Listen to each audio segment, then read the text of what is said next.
Hi, Vicky. Hi, Natalie. Okay, so now you're here, so let's begin our Climathon Barranquilla 2020. So thank you very much to everyone who is watching us right now in Zoom and in Facebook, and we're also going to republish these videos later today in our platform, Hoping. Today is a great day with 3 excellent talks that would have not been possible hadn't it been for our close partners and allies, Holland House. So thank you so much to Jan, Natalia, and Laura for helping us with this live stream. So our first speaker of the Barranquilla 2020 Climathon is Vicky Lin from the Dutch floating architecture and development company Blue 21. How are you, Vicky? Very good. Thank you. How are you? I'm great. I'm really looking forward to your talk. Thank you. Should I start to share screen now? Yes, please. So I'm going to let you alone on the stage and you can begin anytime soon. You can maybe change your name. Would you be able to enable screen sharing function? Yes, let's do that.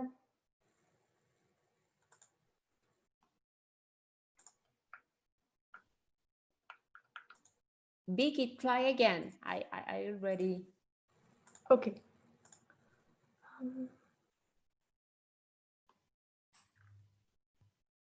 Yes.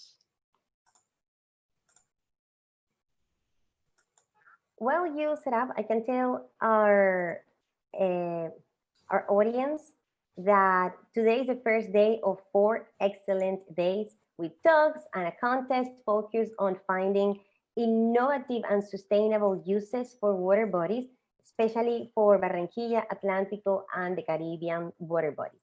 Today is the only day of talks in English that we have, and we wanted to do this to also have internationals joining us and helping us turn Barranquilla into an international blue hub. So, Vicky, great slide, and I'm really looking forward to seeing your talk. Thank you very much, Natalie. And thank you to Holland House Colombia and for everybody for organizing this amazing Climathon.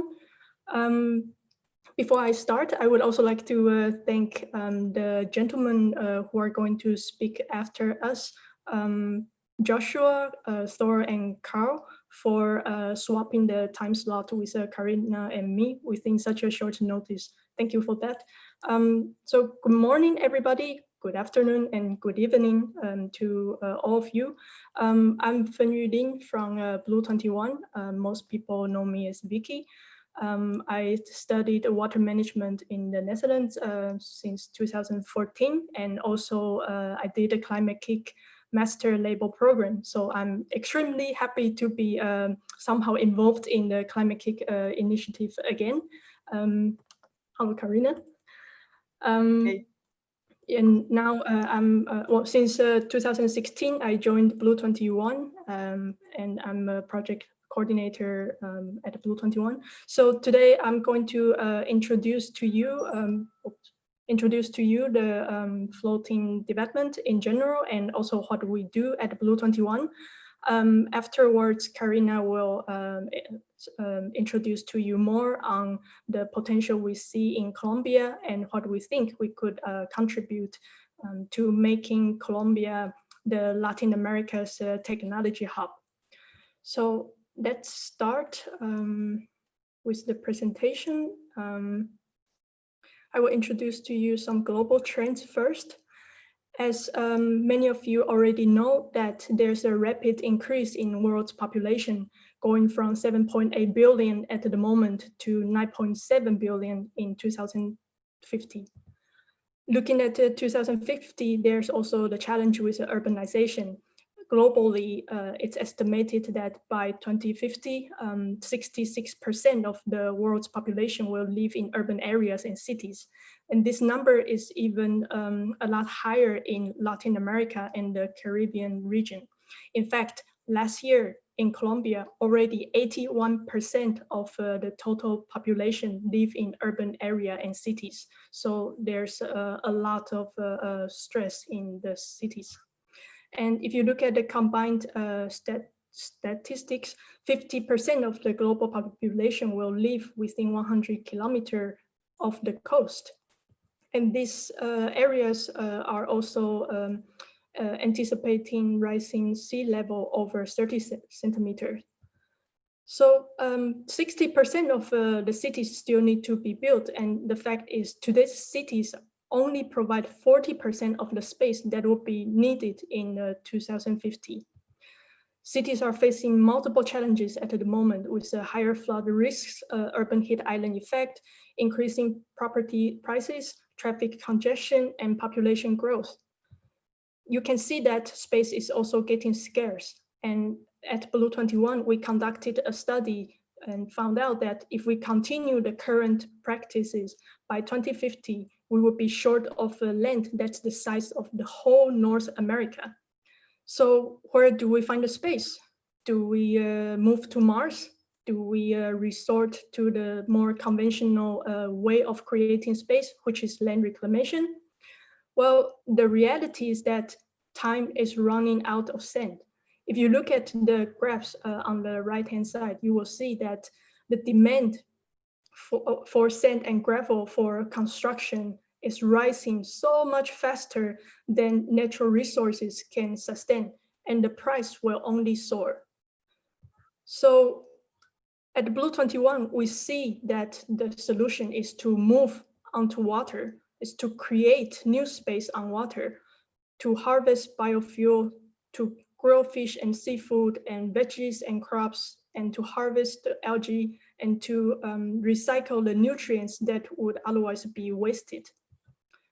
For those who are new to the idea of floating, this gives you an overview of the main differences between floating and land reclamation. For floating, it is a lot less disruptive. It creates additional ecological habitats.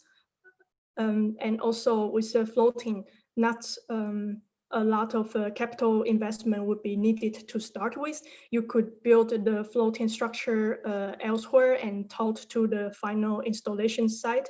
So it is quite flexible, and it is also adaptive to changes of water levels. It is resistant to earthquakes and tsunamis. It is also more scalable, and no time would be needed for soil stabilization. And there's also not the issue with soil subsidence. For instance, it's quite a big challenge in many major land reclamation projects around the world at the moment. So some benefits with floating include creating new floating space for various applications, such as real estate, food, and energy, and also with floating, it's climate proof. It could adapt to future sea level rise. It could prevent urban heat island, for instance. It is also safer than land in face of climate change, floods, typhoons, and earthquakes. With floating, you can have a positive economic impact. For instance, it creates additional values on water. It is competitive with land reclamation, and you could also create new employment opportunities. Floating is eco-restorative. You could create new ecological habitats under the floating platform or around the platforms. It could be self-sufficient. You could produce locally the energy, water, and food you need. And you could also recycle pollutants and nutrients, so turning waste into resources.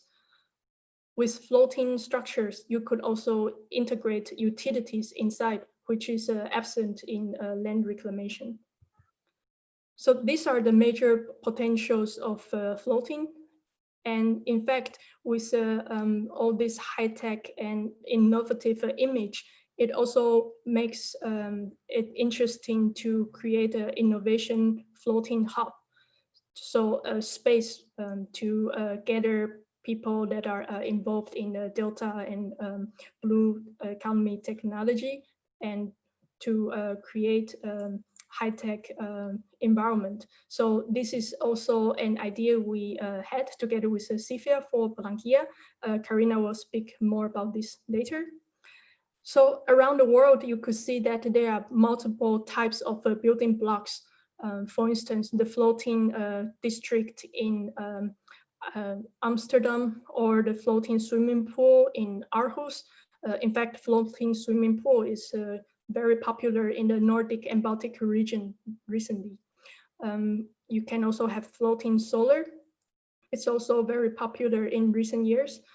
Floating port, for instance, and as well as floating airport are development that Blue 21 has also been looking into.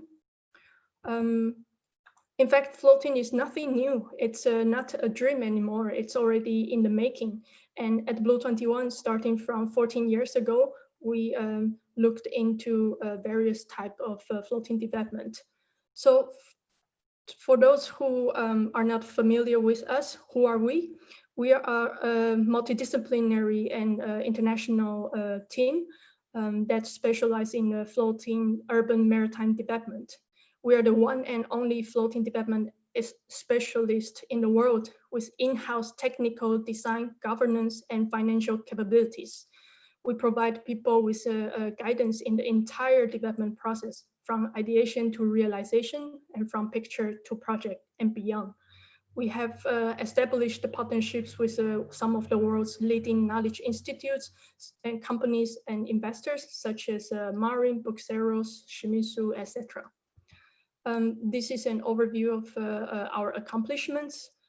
What's very relevant to mention is that last year we received investment from Buxeros Capital, who works together with the Dutch Ministry of Foreign Affairs on a Dutch Good Growth Fund, DGGF.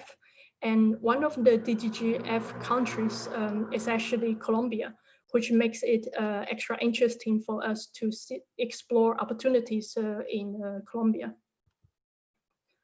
This is an overview of our services throughout the whole value chain, initiative, design, engineering, and building.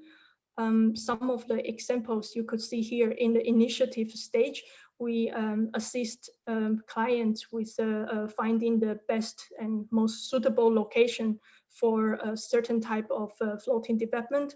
We conduct technical or financial feasibility studies for floating projects. We also work on designs and concepts, as well as helping to formulate consortiums for strategic collaboration. Some examples for the design phase: we do studies of the site and also conduct some technical and maritime assessment. We work on master plan or architecture design, as well as implementation plans. For the engineering parts, we also look into the static analysis and study connections and moorings of different floating projects. We do structural design, as well as system integration of the utilities. For building and beyond, we also do process monitoring and environmental impact assessment using underwater drones from our sister company Indimo. We also do capacity building, and I'll come back to this later. This shows our realized projects, including floating eco-homes in Delft, floating solar in Ozova, and the floating pavilion, which is also a landmark in Rotterdam for climate adaptation. These are some of the images of the floating pavilion being constructed and installed. So you can see that the pavilion was actually built elsewhere, and when it was finished, it was towed to the final installation site, the Rijnhaven. These are images of the floating eco-homes being constructed on shore in Harnaschpolder in Delft. And once they were completed, they were lifted and installed at the site, which is a water retention pond. We also developed some technology. The in-house technology is called the floating city unit. It's a modular system consisting of a floating structure with a superstructure that is easily adaptable to suit various locations. It's an 8-year continuous development, and the designs have also been tested in the wave basin at Maritime. You can see the photos of examples for wave testing. So we've been conducting a lot of researches and development on ecological impact of floating projects, on the modular utilities, etc. Also the hydrodynamics of floating structures. And this result in more complete floating city unit, which is ready to be introduced in various places. For instance, it could be introduced to Rotterdam Maashaven, which is an inner port area at a different scale, large, medium, or small. It could also be introduced to French Polynesia with a different housing typologies, such as apartment blocks, villas, or terraced houses blocks. So with our aim is to realize the first floating city in the world with a positive impact on the planet. But to do this, we realized that we need to bring the two worlds together, which is urban and maritime world. We would like to also contribute to the sustainable development goals, especially goal number 11, sustainable cities and communities, and goal 14, life below water.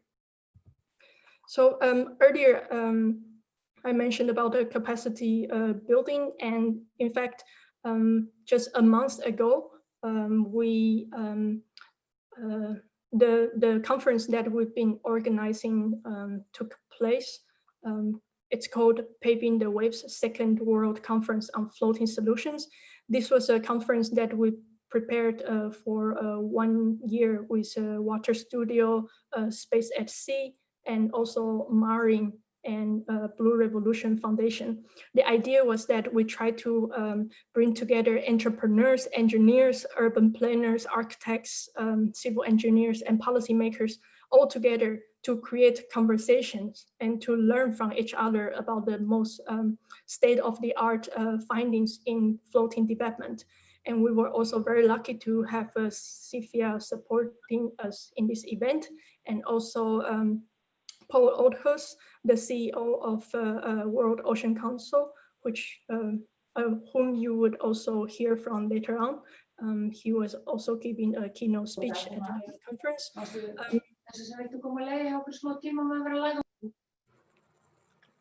Okay, so this conference was a big success, and it was our efforts to try to bring the two worlds together.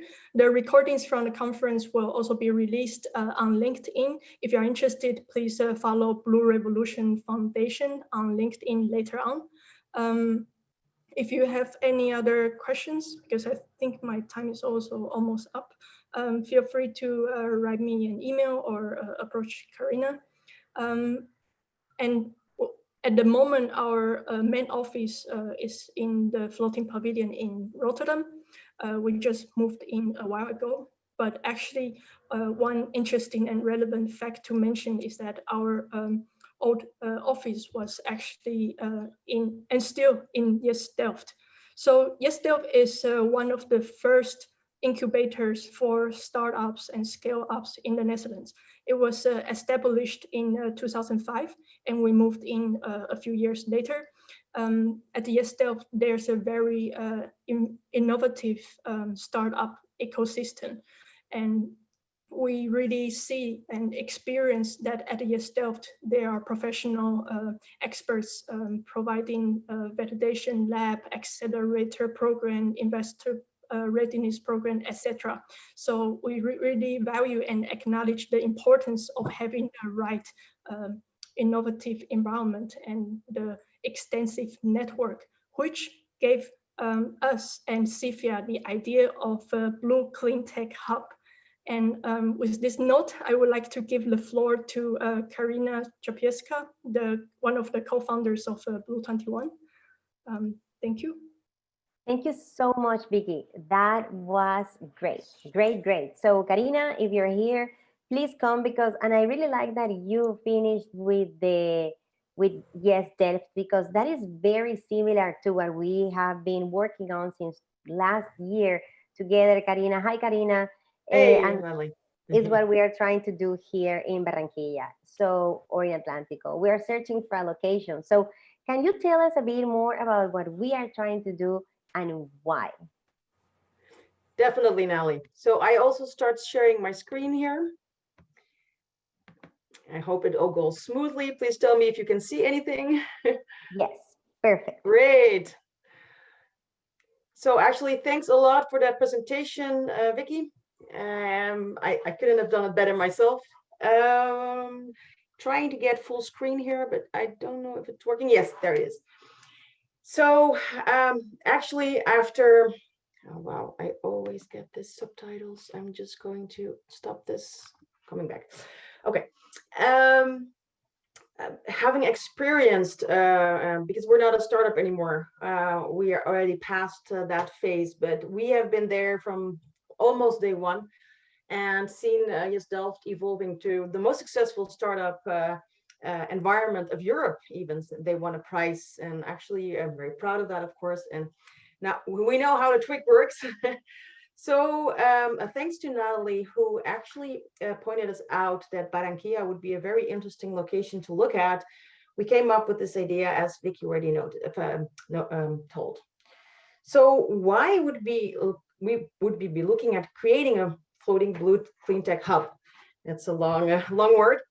So it's blue and clean tech, just to emphasize here. So first of all, it will give more attention and awareness to climate change and energy transition that's happening all over the world. And it's also something that needs to happen and that will happen in Latin America. So by making this visible to the people, it will become more real.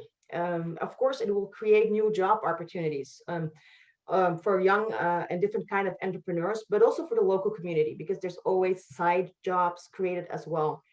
It will have, because of this, a positive boost on the local or regional economy, and it will also attract different kind of companies that would be interested in being involved in one way or the other. This specific mix of functions would be the first kind of in the world. There's no floating blue clean tech hub yet, so it would be very cool to realize this in Barranquilla. It will give investors the incentive to also invest in not only the building, but also the startups. And it will attract businesses to provide a competitive advantage by being on the water. And finally, actually not finally, but finally in this short list, is that large businesses can benefit from small, innovative, fast-moving companies and young capital, and the other way around. Of course, the young businesses can also benefit from being in contact with large businesses. So startups and incubators, accelerators are not new. There's a lot of examples known from example, the US. Also, these ones are blue clusters. However, they're not on the water, not floating. There's another one here in Washington. Both are quite successful. And if we look at the numbers, you can see that there's many jobs being created because of these startups. For example, the Mara startup in Portugal connected 600 researchers with each other to work on specific topics. The one in Rotterdam, Port Excel, accelerated 98 startups, but received 3,000 startup applications in 3 years. That's a lot. So we're hoping that we can also achieve these kinds of numbers here. Why an accelerator? Well, accelerators, like already mentioned, are the highways to the market, and it will strengthen and promote the clean tech ecosystem. And it will create partnerships. I don't want to repeat myself from the previous list, but we think it will boost the economy in a positive way and influence young people to do something with their cool ideas. So what is blue clean tech? What are we talking about? Well, first of all, we're talking about a 3 trillion market by 2030, as is expected. And it consists of different topics like food, biofuels, biomass, material innovations, energy production, recycling, transportation and mobility, and everything that has to do with water. Our vision for Colombia is to also create and implement this type of blue hub that has different functions that it can offer. I won't go through the whole list, but it will have offices and co-working spaces, perhaps labs, a dock, wharf. It depends on what is needed. It will be developed in collaboration with the people that will be placed. They will be present there and can slowly go into something larger as well. One of the locations that could be interesting is here in Barranquilla, at the existing harbor. We chose this location for 2 reasons. Well, first of all, there's a free zone, so that already gives the business climate a better incentive and interesting. It attracts businesses earlier. Examples are, for example, the Shenzhen free zone area, and all over the world we see that if the business climate is attractive, companies come there earlier. And the other reason is actually, but I'll tell a bit more about that later, is that we're collaborating with University of Applied Sciences from The Hague to let students already work on ideas, and but later more about that. So we're planning to combine a floating system and an incubator and accelerator.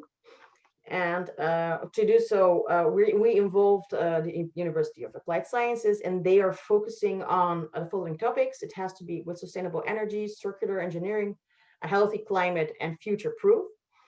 And the basic requirements for this are that it has to be circular in some way, energy positive, so it cannot take anything from the surrounding. Well, as it's called, future-proof, so it has to be able to change or be replaced, or something in that line of thinking. And it has to have a healthy climate, so people in buildings experience different kinds of nuisance, and we want to prevent this in our building.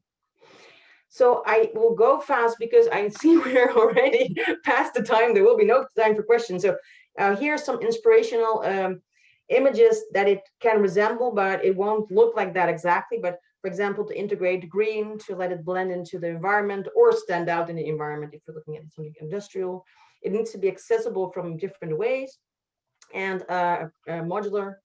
So finalizing fast, why we're looking at Barranquilla, it's positioned great towards the water. It has access to the Caribbean. And it could be a strategic location to further develop larger scale floating structures. And to be just in time, if you want to get in contact with us, or of course, if you're located in Colombia, it's also you can also reach out to Seaphia, who's been with us on board this, and will be on board with us on this for quite some time in the future as well. So thanks for that. The same ending slide as you had. Thank you so much, Karina. That is so exciting. I am really looking forward to where this project takes us. And now that we've heard what we want to do, why don't we hear from people who have already done it? So I want to invite to the stage Thor Sigffuson from Iceland Ocean Cluster, Joshua Berger from Washington Maritime Blue, and Karl Muller from Altasea. How are the 3 of you today? Fine, absolutely. Doing well, doing well. I'm glad. I am very happy to have you here. Thank you so much. So we've been in conversations for a few months now. You know what we are trying to build here. I want to hear from you what led, and let's start with you, Joshua. I'm gonna go in clock order. What led you, Joshua, to, what's the story behind Washington Maritime Blue, and what is Washington Maritime Blue? Hmm. Yeah, no, thank you, Natalie. Appreciate the opportunity, and great to see these other incredible leaders and the growth of this, global blue economy that has been an exciting treadmill on a roller coaster on some days. Um, so Washington State. I'm at home in Seattle right now, and up in Washington State, we have a significantly large relative to other U.S. states and across the country, a significantly large maritime and ocean industry. It's valued at about $37 billion. That's their economic driver to our state's economy, and already it's very interdependent and very diverse. So I say paddle boards to container ships and everything in between. Right, we have one of the largest and most sustainable U.S. Um, fishing and seafood operations based out of Seattle in the Alaska and Bering Sea that operates out of here. Shipbuilding, largest ferry system in the United States, et cetera. Fourth largest container terminal in the U.S. as well, combined in the gateway that's here. And already there's kind of a leadership in environmental best practices.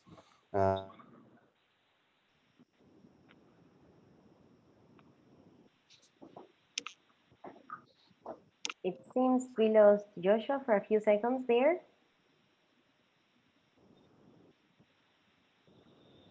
We did lose Joshua temporarily. Okay, you're back. Oh, I apologize for that. You're back. I It's have okay. It happens. 3 children who are homeschooling this morning and all online at once. In these interesting times. So, Washington has a large, diverse, and very interdependent maritime sector, already leaders in environmental performance and best practices. And governor came together and said, let's chart a course for this thing, the blue economy. As the OECD put out the report and the growth and opportunities in the blue economy, we have a very large and growing tech sector here, advanced manufacturing with Boeing, that is here in Washington State as well. How do we take advantage of the capital that's flowing through here and grow the blue economy in Washington State? So we put together a large statewide strategy, about 18 months of stakeholders from industry, government agencies, research institutions, community and nonprofits, and developed the first comprehensive US state strategy for the blue economy. And we were very aware that it is only a strategy and it's as good as its graphics and the shelf you put it on, unless you are really accountable to implementing it. Yeah. And we looked at our friends in Iceland and Norway and Portugal and France and Halifax and said, how are you leaders in these segments in the blue economy? How are you doing that work? And the structure of this quadruple helix of a cluster organization led us to spinning out and forming our own independent cluster organization, whose mission it is to implement our state strategy. So now, 2 years later, and I could put up slides if it's helpful, we have over 100 members. It's everything from large global OEMs like Wärtsilä, ABB, and Siemens, to one-person engineering shops, large transportation companies, seafood snacks, and state agencies, local ports, our national and local research institutions like the Pacific Northwest National Lab and Applied Physics Labs at the universities, all pushing ahead to now implement our state strategy. Awesome. Thank you so much. I want to ask you, after we go with Thor and with Karl, a bit about that multiple stakeholder approach that I know it's very valuable for Maritime Blue, and also the relations you have with universities.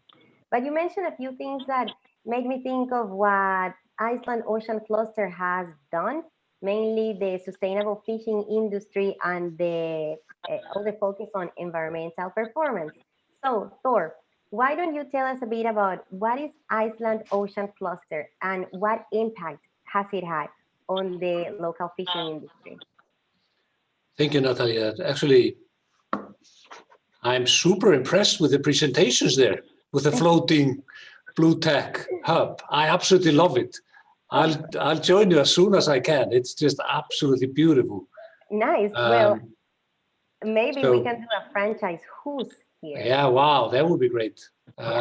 Anyway, we come from, of course, this is a small country of ours, and we have survived by fishing through the years. And so I think basically what we have a culture here where we actually have to take care of these resources. And it means that we are actually now using more of the fish than any other nation in the world. And so I think the luxury for me when I started the cluster was that I had this culture already, but I knew there was much more in it. So what we just had to do was to create this enthusiasm from sort of the media and the public to realize all the opportunities that we still saw open. And these opportunities were mainly in, of course, the full utilization, even further utilization of the fish. What I've liked the most, actually, guys, is that with that, when I started the cluster, people were always telling me the cluster is going to be mainly male-dominated, guys in their 50s that have been in fisheries for years. And I realized it when I opened the house first, there were only males coming in, and I said, this is going to be absolutely awful. But as soon as we started creating this vibe around the startup culture, which was very important, and the accelerators as well, and we were talking about the nutraceutical parts and the high tech and engineering and the pharmaceutical parts. Now we have even nearly equal amounts of startups that are established by women as men, which has never been in our history. So and I'm not doing any of that. It's just basically to sort of create the vibe and the environment. So that's been probably very important. Okay, yeah, I know you started with only 10 companies, and last time I checked, you had 90. Yeah. Wow, that is really impressive. Yeah, but we have to realize the thing with all these groups and the numbers that we're all talking about is that we rarely see all of them being very active. So it's a very hard task for a cluster leader to involve everybody. But you have to at least find the ones that are really into this and understand the value in collaboration and just nurture them.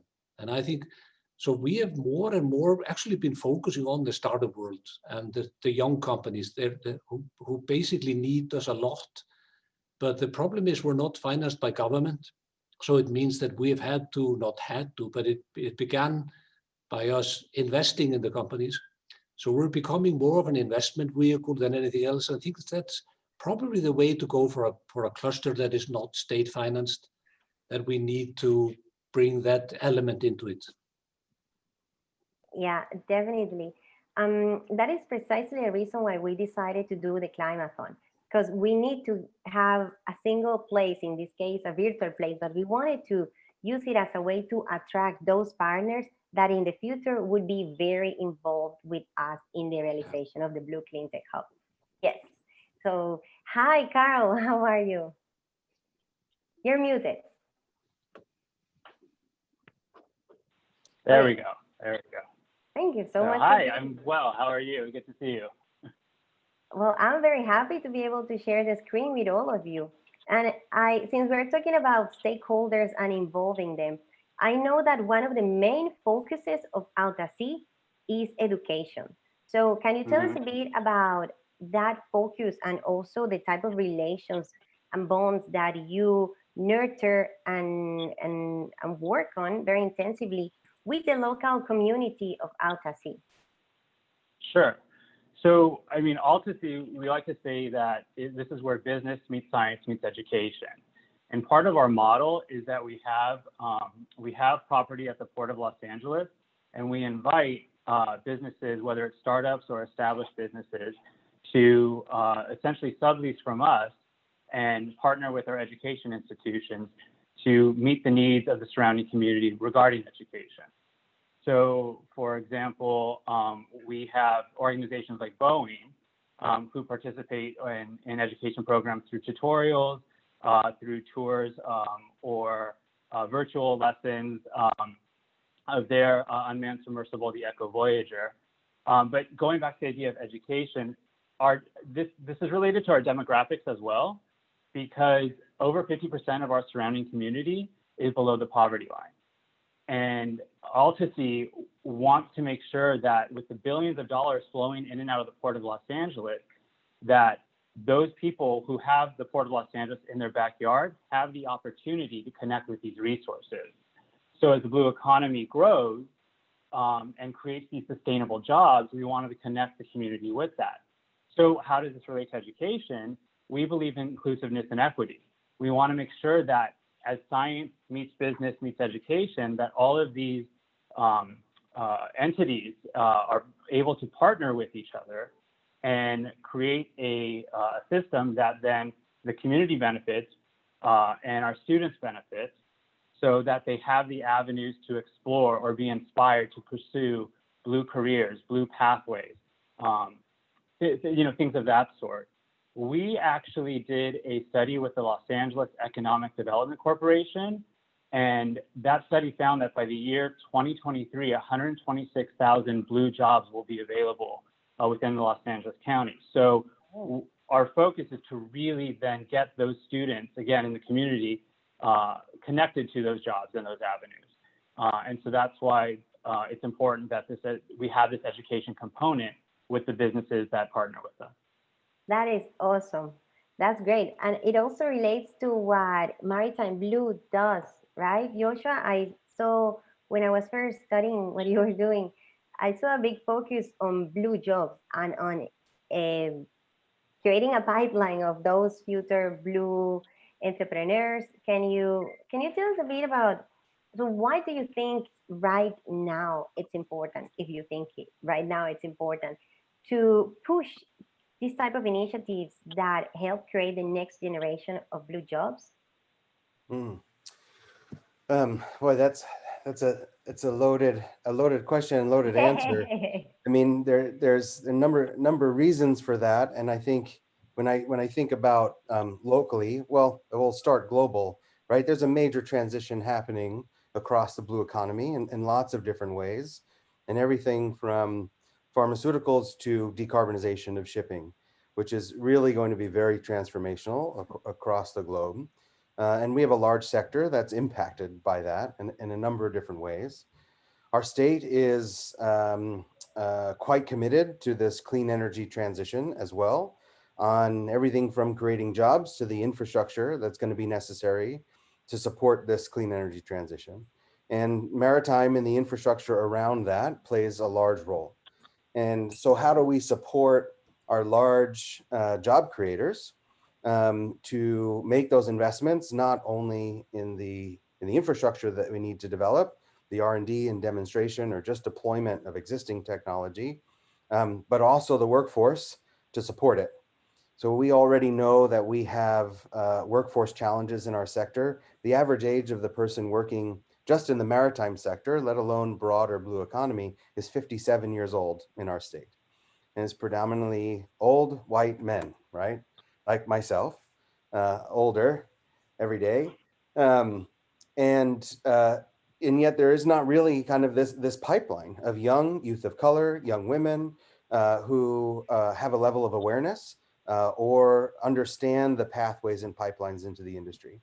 So we stood up a program we call the Youth Maritime Collaborative. We do have a wealth of youth-facing organizations across the region that do work with youth. So we are kind of supporting their interconnectedness, but most distinctly pointing out, sharing, and making aware of those pipelines, and then creating internships. We call it career-connected learning that we're committed to across this region. And so we not only are supporting those youth that don't traditionally have access and are quite underrepresented in the system, but particularly in maritime, but also supporting the employers. You know, it's one thing to work with a group of young kids that you don't have a cultural connection to, or don't share language, or don't have access. The other is to support them once they're in roles. So we developed a specific diversity and equity training for employers, before they take the interns that we're supporting. So we have wraparound services for the youth and wraparound services for the employers, help make the connections, and hope to find growth in those pathways as they build. That is really interesting. In this career connecting learning, what type of companies do young people get the chance to intern? Can you give us some examples of Yeah, experience? this summer, even virtually, we had 26 employers take on youth around our region.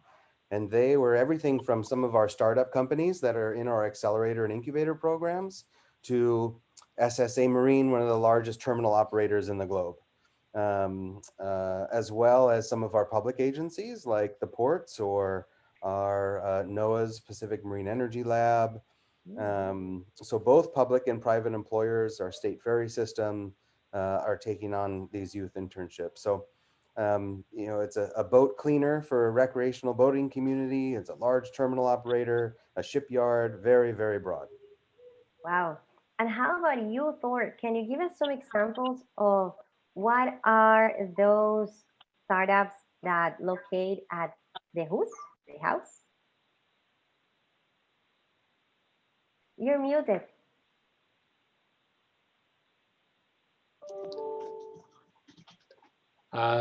We have a variety of companies. Some of them are actually, one is called Feel Iceland, which is actually taking fish collagen and creating sort of these nutraceutical products that I told you about. Another is called Greenwald, which is doing nanotechnology on board ships, which is amazing actually, where we're keeping the electricity in the hull of the ship. We have all kinds of food startups. We know that food startups in Iceland will have difficulty, sadly, because it's very hard to export food products from Iceland. The salaries are high, so we're competing with a tough world out there.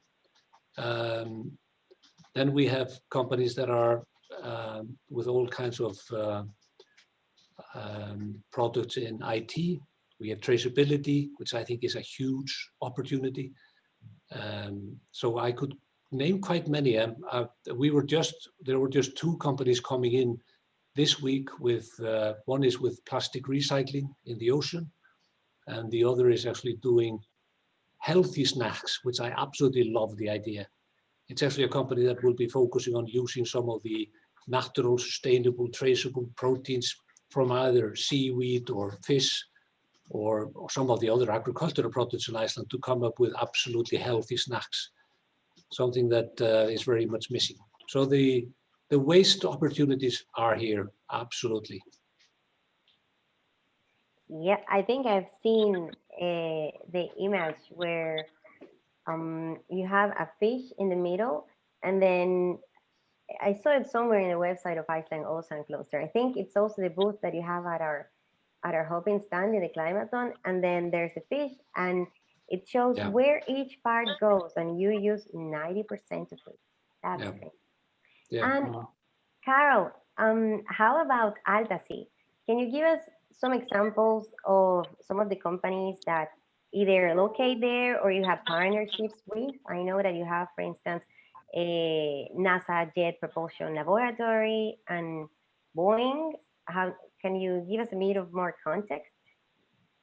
Sure. So as I mentioned, you'll hear me repeat this about Altasea. It's where science meets business meets education. So as a master tenant of the Port of Los Angeles, companies like Boeing sublease from us. We also deal with Ocean Exploration Trust, which, as many of you might know, is Dr. Bob Ballard's organization. And so as they rent space from us, and this goes for all our tenants, they are required to participate in our education programs. Now, whether that's through internships or tutorials or participating in community events, that's how we get the businesses to interact with the education components of our organization. When it comes to education, we partner with local schools, both public and private. We partnered with the Natural History Museum. We currently have partnerships with Scripps Ocean Institute. Oregon State University has assisted in our mentorship program. So there's a lot of combining of resources here so that the businesses, the businesses that are at Altasea are willing to participate in these programs. So therefore, especially the students benefit, and there's no push or pull. It's just everyone is moving in the right direction. In fact, Altasea itself will be home to the Southern California Marine Institute once our campus is complete. And that is a consortium of 24 universities, colleges, and organizations. So as the business model amplifies, the education model amplifies, and they just help, and it helps the organization itself as we move into the future. I like that you mentioned the campus because, as you know, as you saw from the presentation before, the facilities are a big focus on what we are trying to do here, ideally, hopefully, in Barranquilla. So I want to hear about each of your facilities. Each one has a very nice story behind it. 4 franchises. Joshua created it in a very community engagement way, and Altasea has a beautiful, beautiful design. So Joshua, tell me about how was the process of creating Maritime Blue facility at the port? Yeah, so, you know, kind of on a parallel track to the development of the cluster, and the cluster is now an independent organization outside of the state. Fortunate to have support from the state and federal dollars to keep the work of the cluster organization going, supporting entrepreneurs, you know, leading large demonstration projects. But along that track, we've partnered with the Port of Seattle to build what we're calling the Maritime Innovation Center. And it's a renovation. The building at a place called Fisherman's Terminal, one of the port properties in Seattle. It's the one remaining structure when the port was first formed in 1911. It served for many decades as a ship chandlery, the Seattle Ship Supply building. It was condemned after an earthquake in 2001 and been used for storage, but otherwise condemned to occupancy. And we now are at 70% design, 75% design for renovating that building with this historic post and beam, old growth Doug fir construction to be renovated to the most stringent global green building standards in the world, to Living Building Challenge. So it will create all of its own energy. It will manage its own water and waste on site. Have non-toxic materials inside. It'll end up being about 28,000 square foot, 3 levels with a mezzanine that will take shape as both a home for our young startup companies, as well as some, you know, kind of signature tenants as well. Be a home for events, and likewise, and be just kind of a real feature for innovation in the region. And what I love, and I have a background in traditional sailing ships, what I love is that we take something just like the industry that is legacy and historic and show how resilient it can be into the future through innovation, right, in these communities. And so renovating a historic building like this to be a Maritime Innovation Center with the highest green building design standards, right in the heart of our historic fishing community in Seattle, it's a beautiful and perfect story. So we're excited. We are going to be authorizing construction here in the next couple of months, and should be, you know, ribbon cutting in the next 2 years. That is really cool. And about the inside part of the facility, how was the process of deciding, okay, we're going to put the workshops here, this part is going to be for co-working, we're going to have the meeting area here? I saw some pictures and it seemed like a very community base where all stakeholders decide, you try different things. I want to hear more.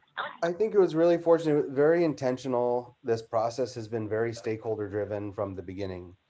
We're lucky to have a blue economy, you know, sector or cluster that has been really pretty well interconnected and communicating over the last, you know, decade or so. So when it's time to get input, to do a design charrette, bring folks together to understand what needs are, what are the gaps that need to be filled, how do we develop a business model and understand what the highest needs are, because we're spread across the whole state, or if you just look at Seattle, across the whole region. So getting their input and designing based on their input is, is really key. What we were fortunate was we had a process that we were already doing that work, and so we could inform the design of the building at the same time. Okay, thank you, Joshua. And Thor, Yeah, the good thing here is that I can show you where we are. This is my view. We have, actually, this is my CEO sitting there. Do you see? So there's life still in the office, even at these tough times. We have had fewer coronavirus problems here. Then we have actually these, you see on the left there would be some of the products that are made in the house. I can't zoom in, so, and the whole building is in a way like with glass walls. Accidentally, I'm introducing my book as well. This is just a coincidence. Well, my new book is called The New Fish Wave. I shouldn't be using the cheap opportunity to advertise it, but anyway, I think one of the most important parts of a house like this is basically to have a good coffee. I've told this story before, and to make sure that when you get into a facility like this, especially your marvelous floating hub, is you have to show the community from the start. So keep as many in the coffee shop when people arrive in the house. Don't have any reception, they're boring reception and closed doors. And I think you're similar to Iceland in that respect. You can keep kind of open culture. And I was actually reading about the Colombian culture, and I love the idea that you're basically like a fusion of cultures. And I think that's basically what a house should be. And you can use that as a concept. If you are a fusion of cultures, that should be a part of what you are aiming at with these facilities. So I think I'm not kidding by saying that it does mean a lot to keep it as open as possible. Sometimes people have come to me and said, I have such delicate ideas and such brilliant ideas that I need to close the windows, like windows in the front, so that I will be alone there, no one will see what I'm doing. I've just told them, this is not your cup of tea. This is not the right place to be, because this is business to business centers, often business to research as well, but mainly business to business.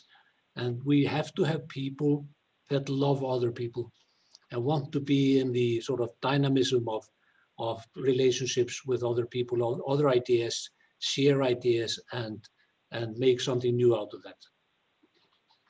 That's very beautiful. I agree. I hadn't thought about the fusion, but I definitely agree with you with the importance of coffee.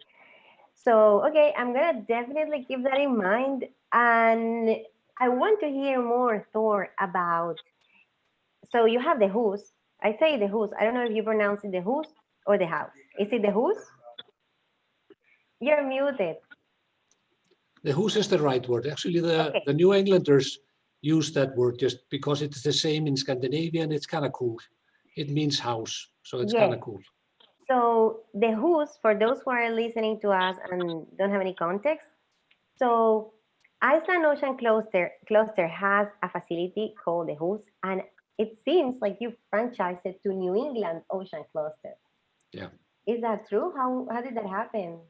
Yeah, well, we have now several clusters that are in the US. We have a cluster now in the Faroe Islands, and we're talking to India about a similar concept.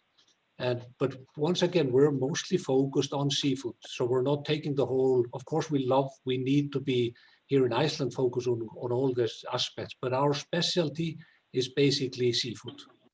And, everything, all these ocean related products. So I think that's basically where we come from. And the idea is basically to try to spread the word, because what I like with, for instance, New England is that they know much more than we do about lobster. But we can very much assist them with regards to the whitefish that we have. So suddenly I'm seeing this marvelous connection between us. So it's not only one-sided, it's like both-sided. And I think that's so important that that's why I like with some of the Scandinavians, which are much better than we with regards to marketing products and designing products even. So we're sort of trying to figure out that this network of ours will be sharing synergies or coming up with synergies. I have to mention one thing which has been one of the greatest success of our hus now, and I think the floating concept in Colombia needs that definitely, and I just absolutely have to tell you a secret there. We started what's called the Ocean Cluster Academy, and the students at the age of 16 to 22, 23 are all supposed to be situated in the Ocean Cluster House. Okay. And what we had realized is that students were not really interested to sign up for what they call the Fisheries Technology School in Iceland. It's just not, people are saying to them, why are you going to fisheries? But as soon as we called it the Ocean Academy and allowed the students to be in this startup environment, we had 80 submissions now for this fall. And this is Icelandic records. I mean, it would be like 80,000 students would come for an Ocean Academy in the US. So I think you should look at it as an opportunity, because it's a missing link in the whole thing, is that we tend to have either too much academic in the blue sector or too much sort of seafood related that students tend not to understand the opportunities. So this is something that I just wanted to throw out to you, and just to give you an idea. Thank you. We will definitely keep it in mind, and I'm very glad you mentioned that, because as Karina mentioned in the previous talk, there's 18 university students from The Hague who are working on 4 preliminary designs for the facilities. And one of these groups, what they did was that all of them actually, they took some basic designs of Blue 21 and they are customizing it. It's part of their own coursework, and then we're going to have the presentation to the stakeholders here in January.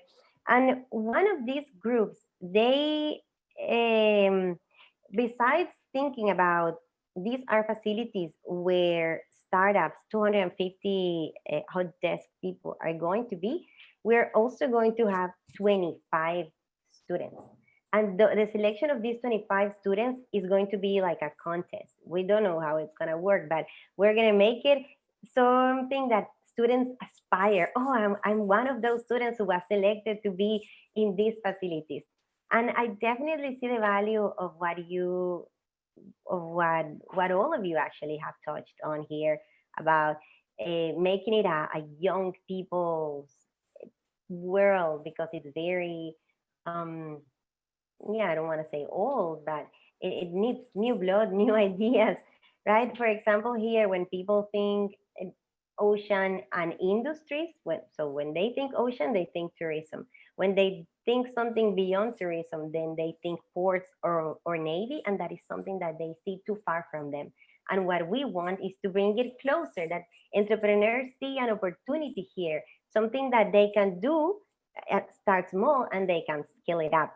So we definitely see the value of that. And again, that is one reason why we decided to do the Climathon, because it is a way to bring everyone together here, having ideas about how to solve specific challenges. So for the 3 of you who are in this panel, our Climathon has 4 days. Today is the English speaking day. Thank you so much for being part of it. And then tomorrow we have all day talks in Spanish with local, national, and international speakers, but it's in Spanish. And then on the 12th and 13th, we have a contest. And this contest is focused on finding sustainable ideas and solutions to challenges and uses of Barranquilla and Atlantico's water bodies. So we have a challenge about recycling of materials, another one about how to make the the river more navigable. And we have 280 people who have signed up for the event. So I hope, Thor, that we can have, that this is the beginning of our own Ocean Academy here. So no, I'm taking notes, by the way. So, and Karl, I want to hear a bit more about Altasea. Your designs are beautiful. Gensler Oh, thank you. Architect. I'm glad you have an architecture partner on your side. It makes us feel that we are on the right track. So tell us a bit about the facilities of Altasea at the Port of Los Angeles. Sure. So we have 35 acres at the Port of Los Angeles, and within those 35 acres, we have 3 old historic warehouses. Similar to Joshua's venture, we are actually on a historic dock at the Port of Los Angeles that sat unused. So our founders saw the opportunity to take advantage of what was there and give it a purpose so that it revitalize the region. So we have 60,000 square foot warehouses, and each of those warehouses is going to focus on a different cluster. So one will be aquaculture, one will be kinetic energy, and one will be robotics. So those 3, again, huge spaces, so there's plenty of room to work with. And similar to what Thor was saying, the idea is that the businesses that are going to be at the site will be able to interact. So you could have a startup getting ideas from a more established company, or vice versa. So the idea there is partnership. In addition, we have 4,100 linear feet of wharf space for research and exploration vessels.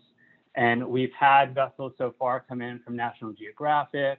That's where Dr. Bob Ballard's Ocean Exploration Trust, the Nautilus, they call Altasea their home. You know, we've had more inquiries for research and exploration vessels to dock at Altasea. And when they're in, we're able to give students the opportunity to go and look aboard, you know, and kind of see what it's about. So we are still building out our campus. So we're moving towards our construction phase as well. But the campus itself, we just see as a point to revitalize the region, and we're slowly building towards that. We've had a lot of success with it too. Like I said, with the interest that's been shown for the site and at the site, and the partnerships that we've encountered and engaged with, has been really a feather in our cap, as they say over here.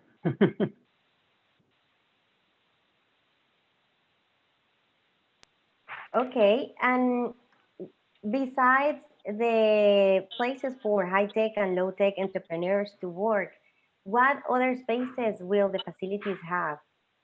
I saw on the designs like a really beautiful conference room, like an expo room.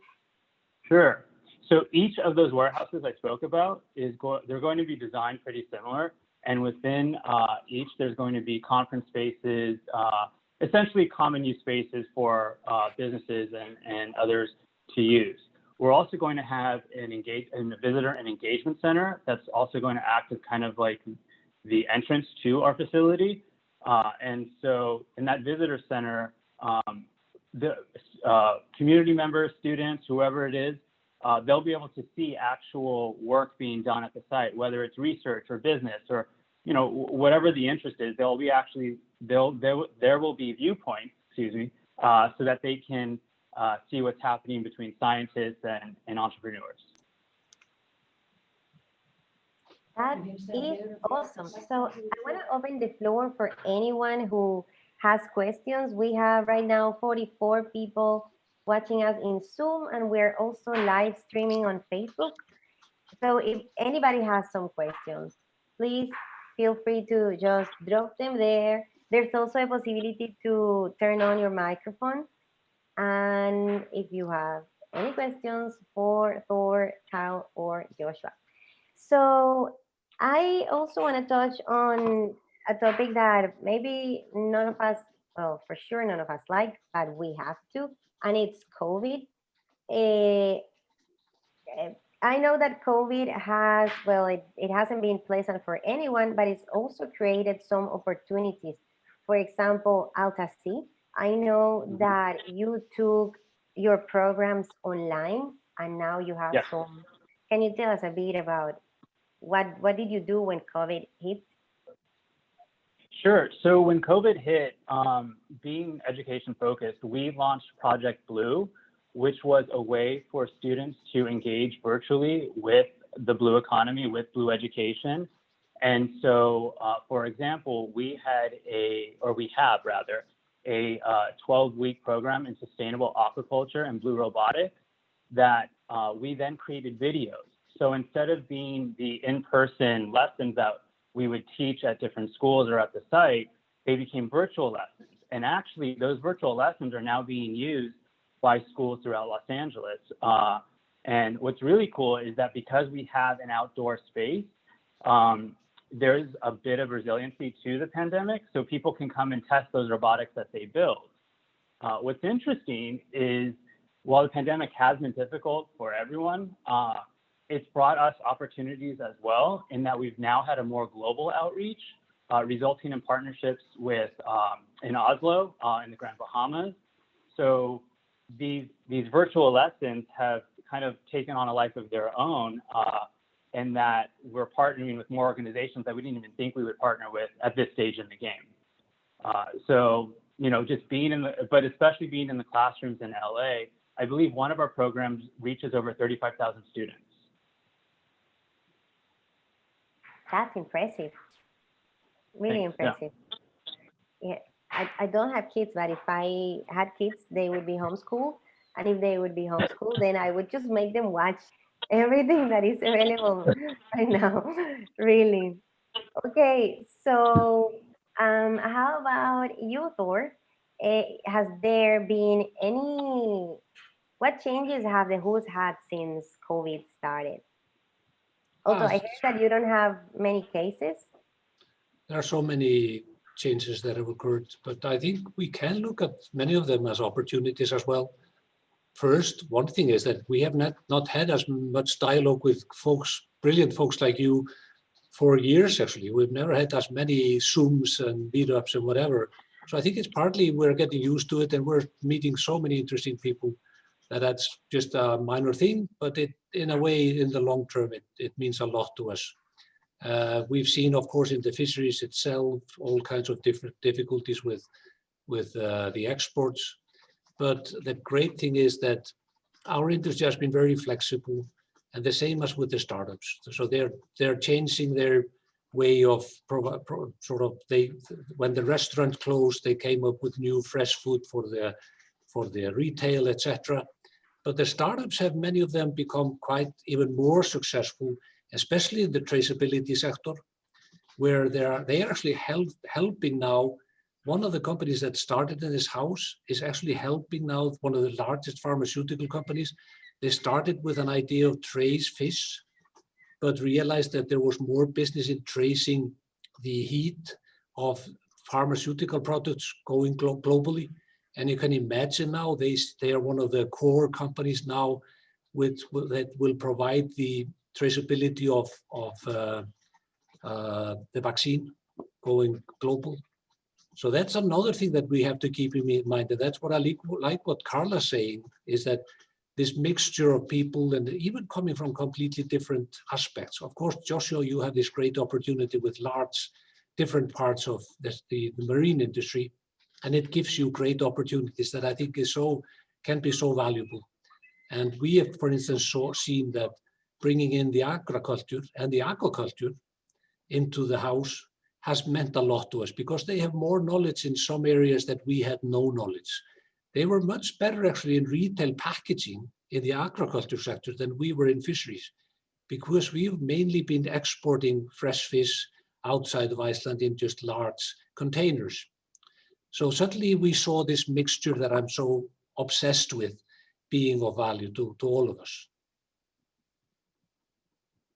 Okay, and Joshua, I don't know a lot about Maritime Blue and COVID, but I do know, and you can touch on both aspects if you want, about your online platform. And it's been a source of inspiration for what we are trying to do here in terms of connecting. So you can take, but it's not a question, like a comment, and you can expand on that. You can take the COVID question, or you can just talk about the sort of connecting platform that you have at Maritime Blue. digital, Yeah, so well, digital. maybe I'll start with the COVID. They're connected in some ways. I mean, we started our first accelerator program in January of this year, and about halfway, and it was scheduled from January through April. And of course, right in the middle, that's when the pandemic hit, and so we had to quickly pivot to a virtual format for the accelerator program. Um, we had some tremendous learnings in that way. You know, we held a showcase, kind of a pitch event showcase for those 11 companies at the end of their 4-month program. And, you know, we were anticipating early on when we were planning in person, 150 to 200 people, and, you know, a great, event lined up for folks. You know, we ended up with nearly 500 people registering for the online event. And you know, so, you know, not exactly the same. When you're pitching in person, you get to walk off into the corner and have some conversations with different investors and funders, absolutely.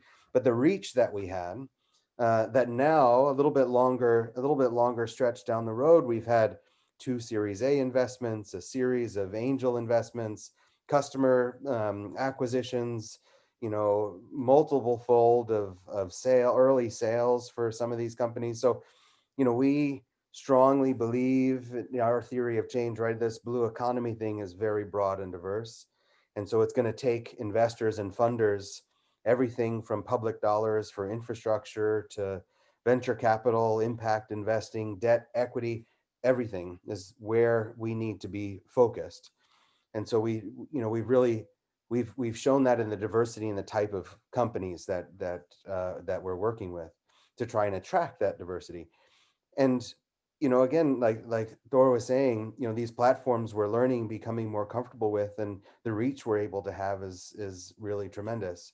So, you know, I think you know, some folks are getting a little bit of webinar fatigue over the time and trying to figure out how to do it more and more creatively. I love the booth that you've put up and others are using as well to connect with folks. And, you know, we're seeing all sorts of, you know, virtual platforms and the like. And so, you know, we're exploring with all of those. But the other aspect to this is, you know, we're focused, we support entrepreneurs through various programs, but we also, kind of the Norwegian style of cluster organizing is we project manage large demonstration projects. So we're designing and building a zero emission foiling fast ferry. We're bringing OEMs together in order to create standards for charging ferry systems. So, you know, large scale demonstration and infrastructure projects. And the cluster's role is to be a convener of those multiple members. Again, large corporates to small companies participating in those.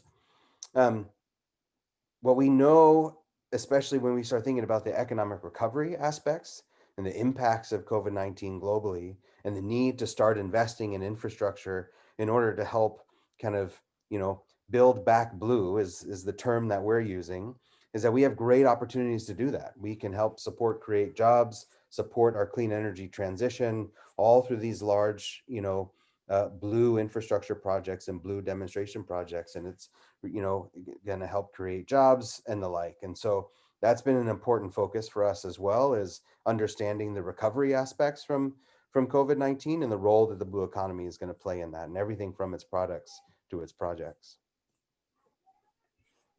I couldn't agree more. And so we have only 10 minutes left. I don't see any questions here on the chat. If you have any questions, feel free to just drop them there. But I want to ask you on a more, I want to ask for your advice, public advice. So for our project, which is in diapers, what advice do you have? So I'm going to name the things that I take from this meeting. So involving students, Ocean Academy, term academy too, and good coffee. Besides these 3, what else do you find? What advice do you give us to Seaphia and Blue 21 who've been working on this since last year?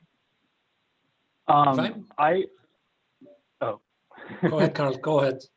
Sure. Someone alluded, I can't remember if it was Joshua or Thor, they alluded to this aspect, and I kind of wanted to build on it. But it's the idea that there are multiple jobs in the blue economy, and it's not everyone is on a college career path or track rather. And the blue economy is going to have multiple jobs at multiple levels, and they're all going to be good, paying, and sustainable. And so that's one of the things that we also focus on, is that we understand that not everyone will go to college, but there are individuals who will work other jobs, and those are just as valid and legitimate, and again, good paying. And so we are building a model that while we're focused on education, our model also focuses on the other opportunities within the blue economy. And I think what you're saying is going to become more and more popular when, well, in a post-COVID world where people are no longer willing to pay or to get in debt for 40K per year to just go to virtual classes. So the type of training that you get that is less of a college degree and more an experience or curricula that you build on your own, or it's going to become more and more and more popular, I see. So again, I don't have kids, but if I had them, then they would be homeschooled, and then they would just go and train in whatever they want. Hopefully if I can follow up on what Karl says, I completely agree there. I think it's very valuable. I think one of those things that I would recommend is that please try to make sure that the new hub is not going to be too pompous. I love the English word. It's like it's so easy. When I opened here, people thought these would be just PhDs like myself with these elegant ideas and very sophisticated. But we have tried to be open to all types of people. People coming with, fishermen coming with simple new ideas with regards to their catch or fishing, and so there has to be this humility factor that I would absolutely encourage. Number two, I think we need to make sure that I have always found the leadership role coming from industry to be the crucial part. So there needs to be, my challenge was to get the first leader in a large company to join, but not only to join as a member, but to join as a force. And we allowed them to sort of own part of the idea so that they would actually be shown on media, coming with these new ideas. And I knew that some of their kids were actually saying at the kitchen table in the evening, Dad or Mom, I loved what you're doing. And they were sort of like bragging about it. So I think it's very valuable. But number 1, 2, and 3, I think what is so important, and I'm so impressed with you guys because you pressed on me participating and the others, I think you have this amazing enthusiasm and this amazing ability to make this happen. And it is so valuable for cluster leaders or whatever you call it, blue tech leaders, to be at the sort of what you guys are showing me now. I'm still remembering what Karina and Vicky were showing, and Atlantico, your endless pressure to get me on board. I'm very impressed. I'm very impressed. Oh, thank you. And I apologize. 10%. No, don't ever. I like it. No, thank you. Thank you so much for being here. It is really important what you're saying. And just like with Altasea, the main location that we are focusing on is at the port, and it's not in a, so Colombian neighborhoods and blocks are stratified officially. So depending on the strata, then bills are higher or lower. It's from 1 to 6. The port, I'm not sure exactly what area it is, but it's somewhere, it's 3. It's not 4, it's 3. If I were to say it, maybe it's 2, but I think it's 3. So there's a lot of room there for economic growth for the surrounding neighborhoods. And again, the students who are working on the preliminary designs, I think all of the 4 groups, it's 18 students, all of the 4 groups, they thought of the project. They made a lot of emphasis on the public area of the project, that they had maybe a public coffee area, a public restaurant where people who are not working there could just come here and have a coffee and see what they were doing and maybe meet someone. And also they're thinking of having hot desks, not just for people with laptops, but also for those people who don't even have a laptop. So they're thinking of having spaces with computers that people can come and use.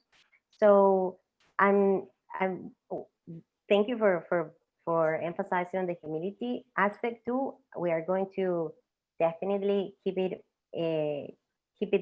with us. It's really important. You cannot do good economic development unless you try to reduce inequality. And yeah, so I see here a question by Nick Bertulis. He says, hello and thank you. My question, aquatic species suffer the higher extinction rates. How does the blue economy measure its regenerative impact? So I don't know who wants to take on this question, or I would just have one, if I may just add to it. This is a very important question, but I think in my case, at least what we're seeing from the sort of North Atlantic is that I think with the buildup of the more utilization of fish species, more utilization of fish, what we're seeing is that our message is actually, we might catch less but receive more value.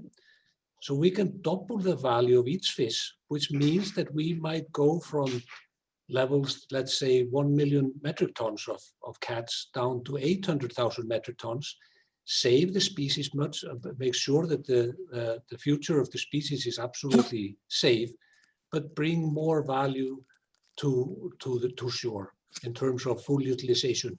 I think that's the only thing that we are actually working on. I know that various types of technologies are coming now even from our little Iceland with regards to seabed research and the other issues that might help. But I think the big issue here is to make sure that the fishermen are getting as much value from the fish that they get, and they would probably be more understanding of the idea of catching less and saving therefore more aquatic species. I'll add to that. I mentioned earlier that one of our clusters is focused on sustainable aquaculture, and the keyword there is sustainable. And so we have organizations that are working on, for example, Holdfast Aquaculture is working on creating a better seed product for better production of their aqua farming. You know, we had another organization working on increasing the quality bivalves, the meat, the protein that you get. So again, I think the key in terms of combating the extinction rates or overfishing is making sure aquaculture is sustainable and that we can feed a population through these meats.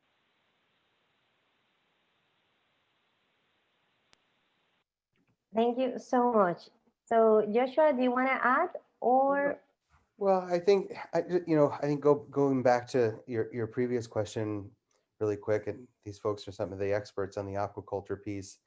I guess the two pieces of advice I think you're already doing, and one is this is global, and I see Paul's going to hop on here in a little bit too and talk about the global perspective, which is fabulous. You know, this is, it's nascent and it's growing, and we really adhere to the we're better together philosophy. And so in terms of being able to share and understand what the impacts are and impact metrics are for this type of work, to support investment and funding of all of its different kinds and flavors, and supporting one another and grow this work because it is global. They say often there is one ocean and we're all connected to it. And so this blue economy is just one economy and we're all connected to it. You're already doing that clearly. And the other piece is the buildings are fabulous and we can rally behind them, and we need these points of interest and these focus points, but also don't wait. There's no reason you can't already bring entrepreneurs together with investors. There's no reason you can't already, go down roads and build projects and build strategies together. And again, you're doing that with the Climathon. So, build something that you can move into the building once it's ready. This is, and you're already doing that work, but don't let the building construction date and the ribbon cutting date drive your work. Let the need drive the work. Perfect. No, that's the idea. That's the idea, definitely. And I know we have to do a hard stop at your 8:30 a.m. So, but thank you so much to the three of you for being here. It's been great. We'll be in touch because definitely we grow together. Together we grow stronger. So thank you. Thank you. Appreciate it. It's been my pleasure. And now we have Paul Holthus, the CEO of the World Ocean Council. Paul, you're here with us. Thank you so much for waking up so early. So Paul is in Hawaii. It's his 6:30 a.m. I hope you are not too tired, Paul, and that you managed to have a very nice night of sleep.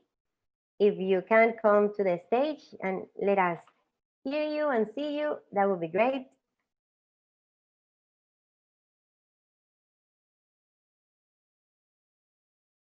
I see you. Well, I don't see you. I see you're there. So, well, Paul comes to stage. Paul is going to give a presentation that he actually gave in Paving the Ways, the conference that Blue 21 organized, the one that Vicky mentioned at the beginning of the webinar. And I wasn't able to watch it, unfortunately, so I'm very excited because right now I'm actually going to be able to hear Paul's presentation. Paul, are you with us? Let's see.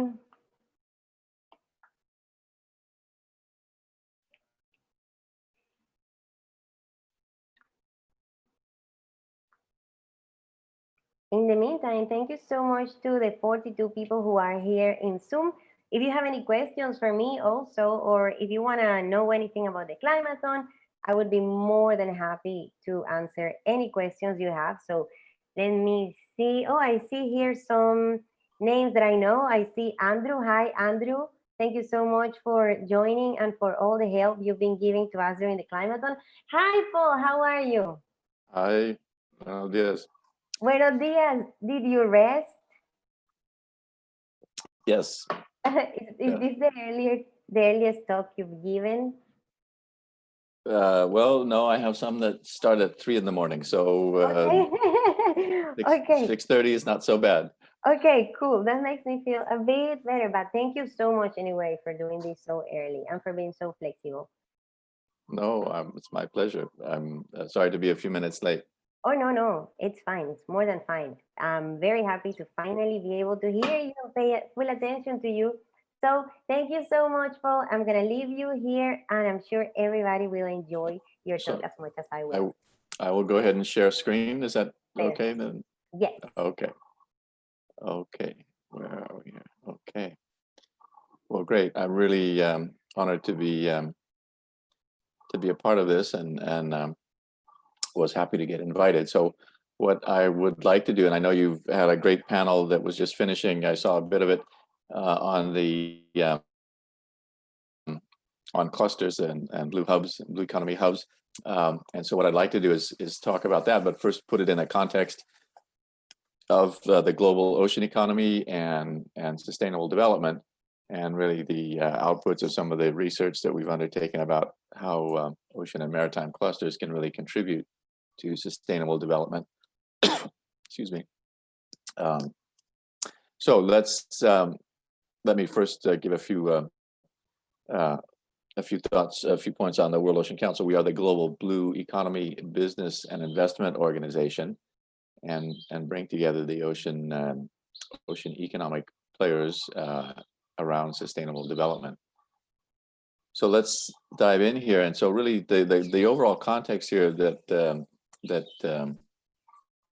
we work in and we like to help ensure people are thinking about is the scope of the ocean business ecosystem and the range of industries that are operating in the ocean and dependent on ocean space and resources.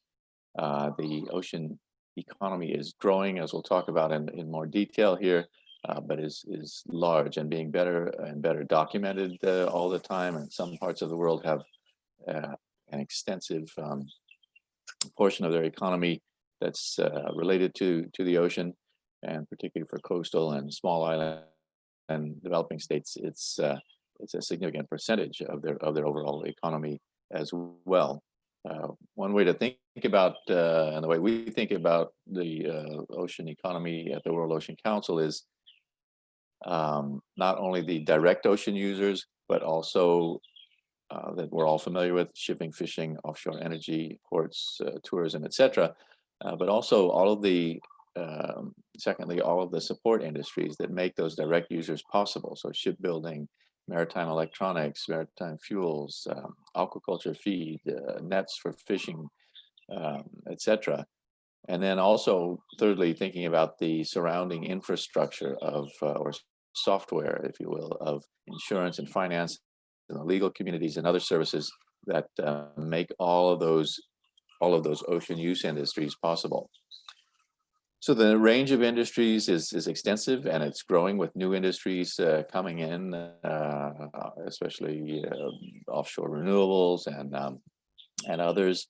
But also, even with existing industries, the level of activity and the duration and intensity and frequency is extending, and the geographic extent is extending, most obviously in the Arctic, but also just with more activities going deeper and further offshore. So we've got this growing level of ocean use from a range of sectors, and I'm going to very quickly just identify the trends and situation for the key ocean industry sectors, just to really give you an overall sense of the size and dynamics of the global blue economy.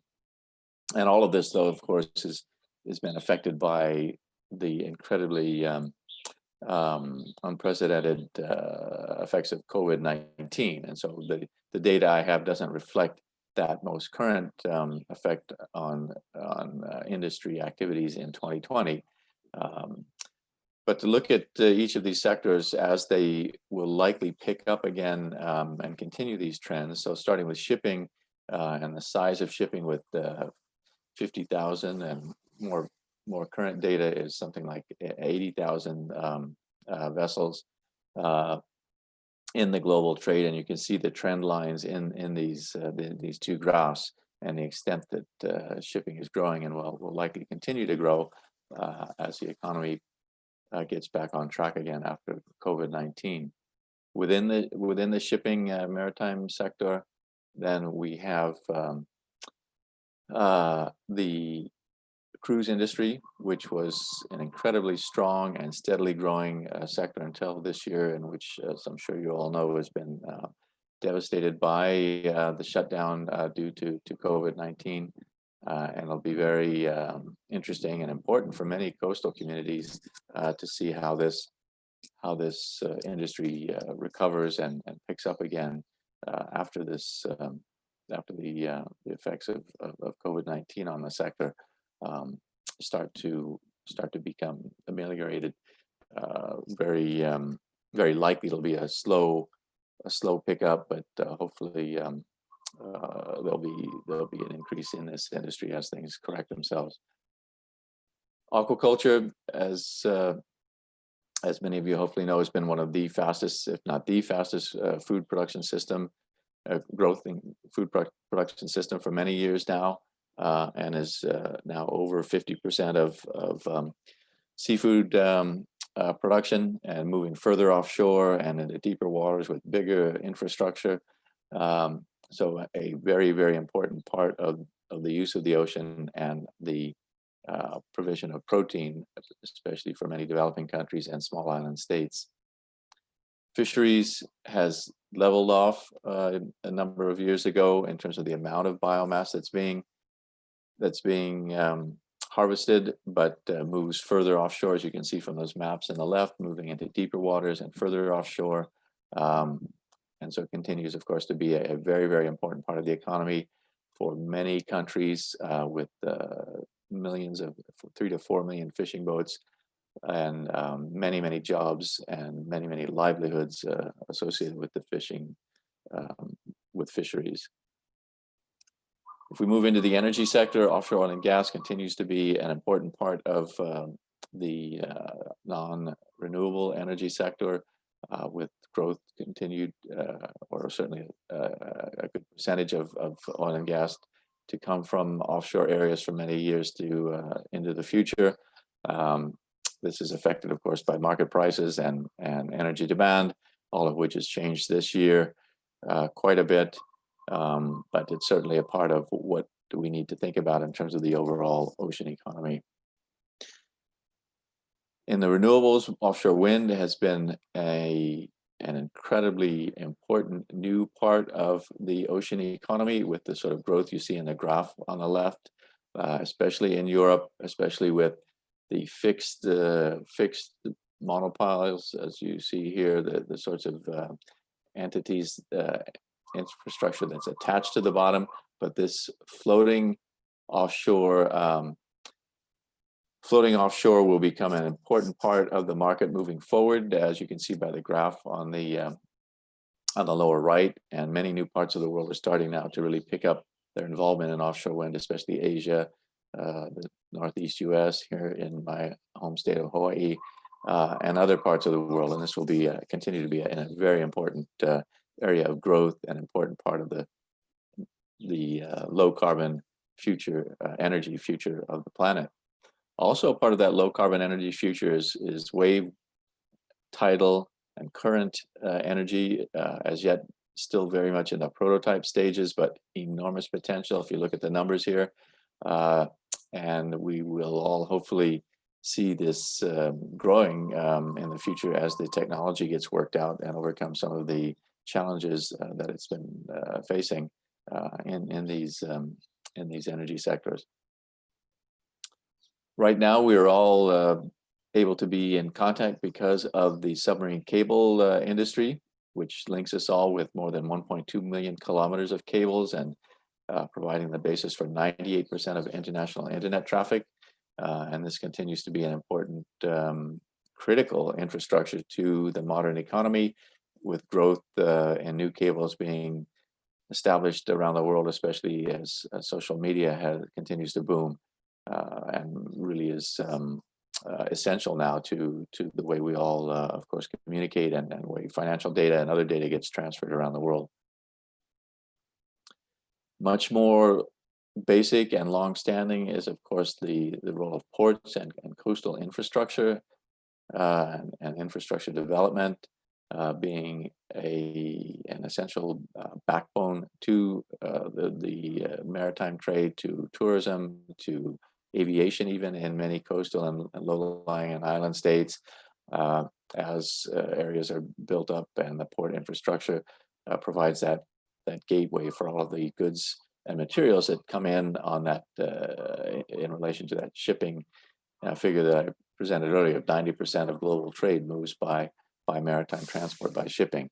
So this is, of course, an area that will continue to be critical to the global economy, and a major part of the ocean economy. Another area that is more important in some parts of the world, but growing in its extent, is desalination, so using ocean water to create fresh water. This is especially important in the Middle East, of course, where some countries have over 90% of their water provided by the ocean, of the potable fresh water provided by the ocean, and this continues to grow as a critical ocean use, and of course related to then other kinds of coastal use and the quality of the water, and so an important partner in ensuring the coastal ecosystems are healthy. And lastly, I'll mention the up and coming probable future of seabed mining, with many areas of the world now being identified as holding a variety of minerals, and the technology being developed, and as you can see in the map on the right, the leases being authorized by the International Seabed Authority, as this industry continues to explore its way forward, with the environmental regulations under development right now by the International Seabed Authority, and we'll see how this emerges over the next number of years. So what we do at the World Ocean Council is put together this global consideration of all of these different industries, and where and to the extent they're taking place and their growth. We encourage industries then to think about not only their place on the global map, but to think about all of these maps together. And of course, there are many more than these 7 on the screen here. And when you put this picture together and look at the state of the ocean, and the science community has been able to increasingly document the state of the ocean on a global scale, what's important to note here is that the entire global ocean ecosystem is impacted to one degree or another by human activity. And this is driving, of course, then policy and regulatory developments, the concerns of governments, the environment community, and other stakeholders, and of course affects where things will be going with industry and its role and responsibilities as we really look at this global ocean and how to maintain its health and productivity. There's a fundamental challenge to this then for the business community, in that all industries have an impact and all industries have a responsibility. And the fact, though, is that many of the critical issues affecting the ocean are cross-cutting, are cumulative in nature. So the best efforts by a single company or even an entire sector are not enough to secure and maintain or improve the health of the ocean. So there's this need and opportunity and benefit from collaboration for all of these components to the ocean industry, ocean ecosystem, ocean business ecosystem, that will create business benefits, as I say, synergies and economies of scale.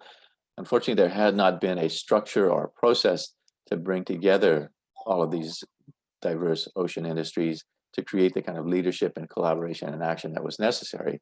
And this is what led to the formation of the World Ocean Council, formally established about a decade ago as the global ocean private sector organization, as we say now, the global blue economy business and investment organization, to really catalyze that leadership and collaboration and action for what we call corporate ocean responsibility.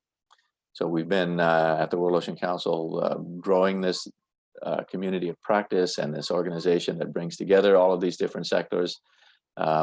And increasingly, the World Ocean Council is recognized by the United Nations and global organizations, intergovernmental organizations, international business organizations.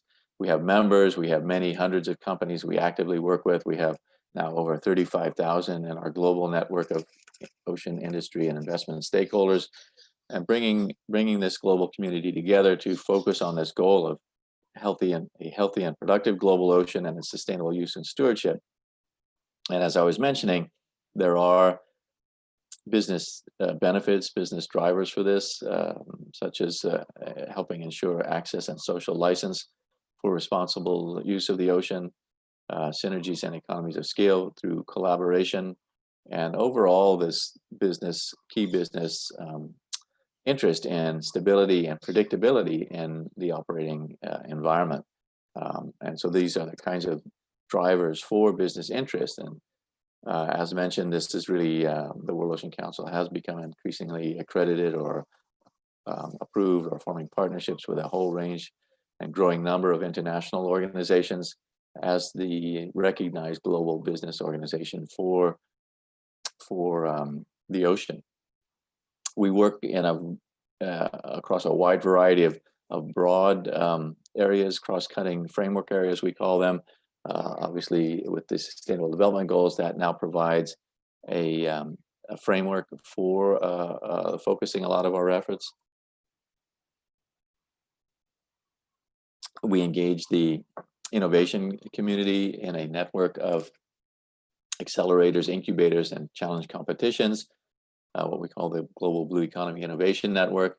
Our ocean investment platform through that, we've developed the Ocean Investor Roundtable, which brings together the funds and investors interested in the blue economy and SDG 14 and ocean sustainable development, and a variety of other broad framework areas, often also at a regional level, and bringing together young professionals. And annually, we bring together the business and investment community around ocean sustainable development at the Sustainable Ocean Summit.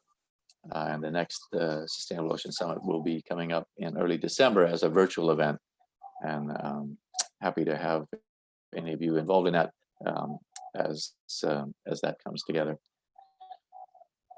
So a couple of slides here to give you a sense of the more programmatic level action then within that framework that I just outlined.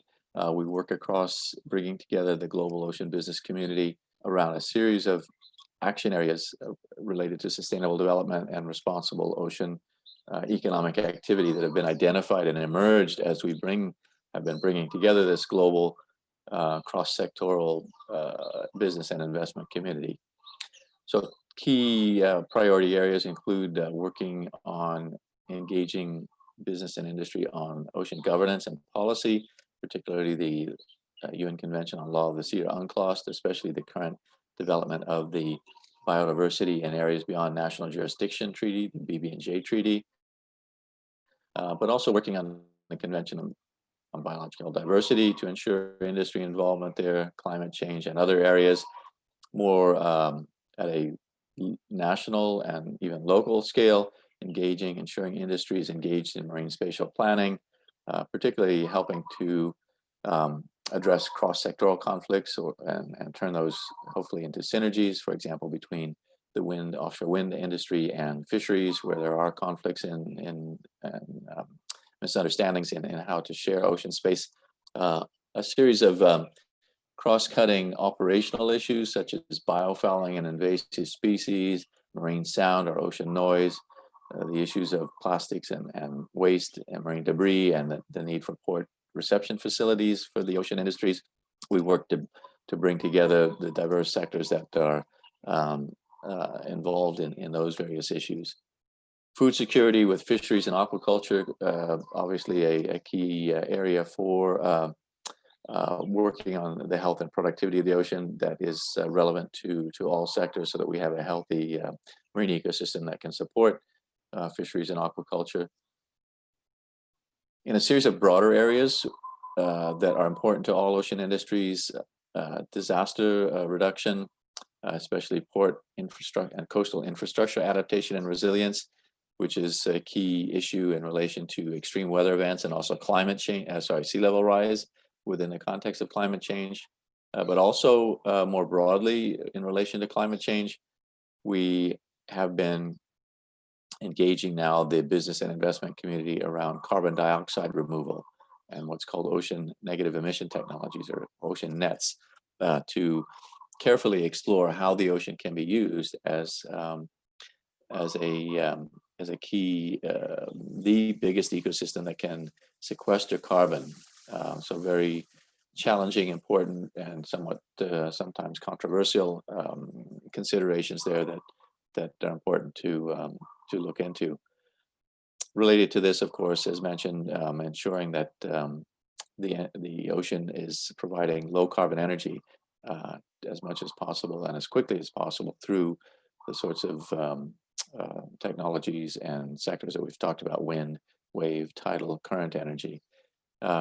Cutting across all this is very much the concerns about marine biodiversity, working to engage the business and investment community in being a part of solutions to protecting and managing marine biodiversity through marine protected areas, with the focus on also particularly important ecosystems such as coral reefs and particularly important components to the marine biodiversity such as marine mammals. And lastly, I'll mention the area of improving ocean knowledge, which is specifically SDG 14 target A, and what we call smart ocean, smart industries, in which we are working to really scale up and expand the use of ships, fishing boats, offshore platforms and infrastructure to host or deploy sensors and other instruments that can collect ocean data. So these are the broad areas, the broad framework and the specific program areas in which the World Ocean Council is working. And what I'd like to do is just finish with a couple of thoughts on ocean or maritime clusters. And I won't go into this in detail because I know the previous panel was talking a lot about clusters, but I'll just leave this up for a second for those of you that are less familiar with clusters, to get a sense of what clusters are all about.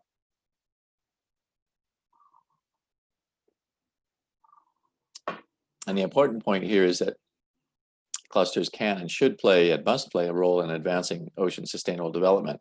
And we at the World Ocean Council have undertaken work with key partner organizations to analyze how clusters work and what's how that relates to ocean sustainable development. I meant to put up a link to our report on ocean and maritime clusters and sustainable development, but perhaps Natalie can send that around, or we can make that available as a follow-up here. Just to very quickly give you a sense of some of the research that's been undertaken, and I'll wrap up here in a couple of minutes. That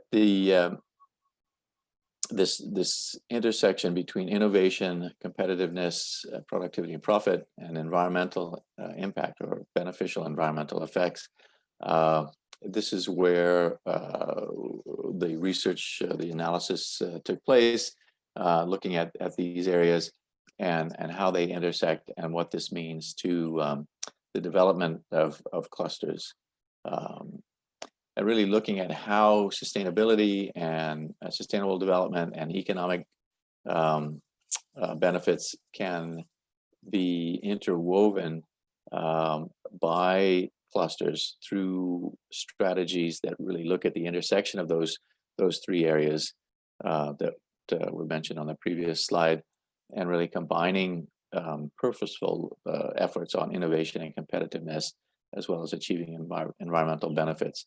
And so as clusters look at how to develop their business growth and investment opportunities in responsible and sustainable use, we've looked at what clusters have been doing to unlock the value across their cluster network.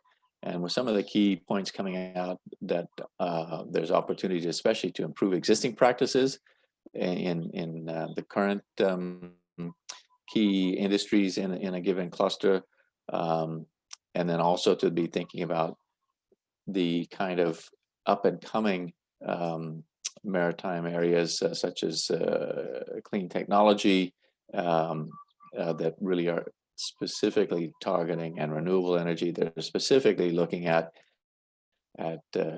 sustainability oriented activities. And a lot of the data collection technology also fits into this area for the new ocean economy. So here's, and this is available in the report, here's a look at some of the SDGs and SDG 14 targets, and how different clusters, so we analyzed a whole range of existing clusters and how they've been working on taking those key issues that are articulated in SDG 14, now articulated in SDG 14, but the clusters have been working on many of these areas for many, many years, and how they are then turning those into specific sustainability action areas, as per the right-hand column there. And finally, just to really summarize this, that the real key concepts here for clusters to think about in terms of analyzing their role and developing their strategies in ocean sustainable development revolve around linking leadership, action, the overall cluster environment, and their value proposition, and particularly thinking about in terms of the cluster environment, the opportunities for collaboration, and building the network in a given cluster, and connecting that network around a value proposition with sustainability as a key commitment and focus that looks at the people, planet, and profit triple bottom line, and really looks at the trends in sustainable development, how they relate to the ocean economic sectors, and how the cluster can develop to be a part of achieving that and driving forward that sustainable development. So I'll stop there and hope that that was a useful look at the global ocean economy, sustainable development issues at a global multi-sectoral scale, and how we work at the World Ocean Council, and certainly invite people to engage with us. And we do have, as I say, the next Sustainable Ocean Summit coming up, and happy to continue to work with all of you as we consider how to best develop a sustainable blue economy moving forward. Thanks very much. Thank you, Paul. Thank you so much. feel free to use a couple of minutes to tell us a bit about the Sustainable Ocean Summit. What are we going? What are we going to see there? Sure. So we, as mentioned, this is the unique global gathering of the ocean business and investment community. This year, well, let me say last year, we had a focus especially on consolidating and really advancing our work on investment and innovation with our biggest and most comprehensive Sustainable Ocean Summit ever.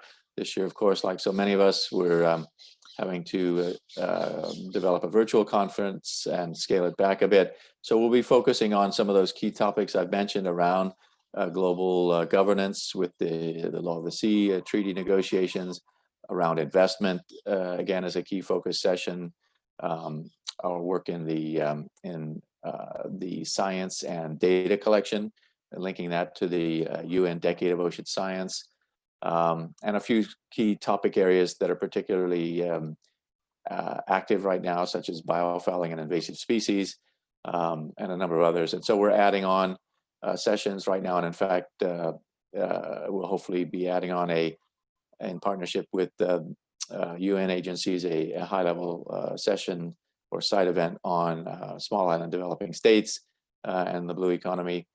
So I would encourage people to go to the website and look at that as we're working to bring together that the SOS 2020 and pull that together for early December. Thank you. Thank you. I hope, and I'm sure it'll be as successful. We are running a bit, well, we are a bit over time, but if you can close with one single reason for why investing in blue sustainability, what would your reason be? For investment, well, we see growth.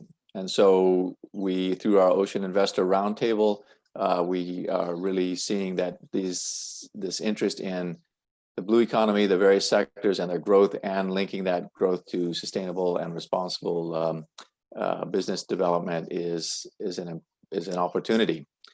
So linking that business investment and ocean health set of factors is really it's a good business opportunity and a good investment opportunity.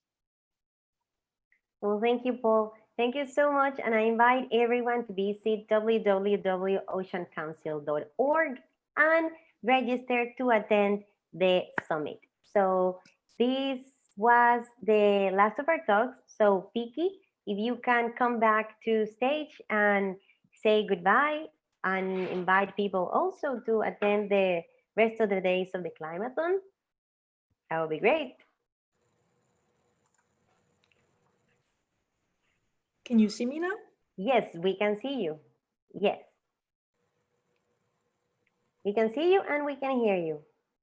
Okay, great. Great presentation, Paul. I was just checking the SOS website as you speak. Very interesting. Yeah, I'm glad that I was able to actually pay attention this time, because during paving the waves I couldn't, but it worth the wait. So Vicky, as Blue 21, well, Blue 21 and Seaphia, we work really close to each other, and I want to thank you for the link with Holland House, and also for Holland House for well, lending us the platform for doing our event here today, the launching day of our Climathon.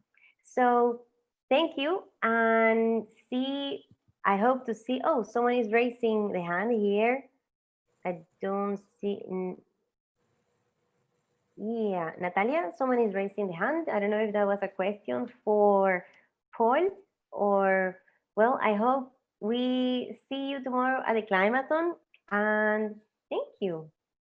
Thank you so much too, Natalie, for the great sharing of the day. No, my pleasure, my pleasure.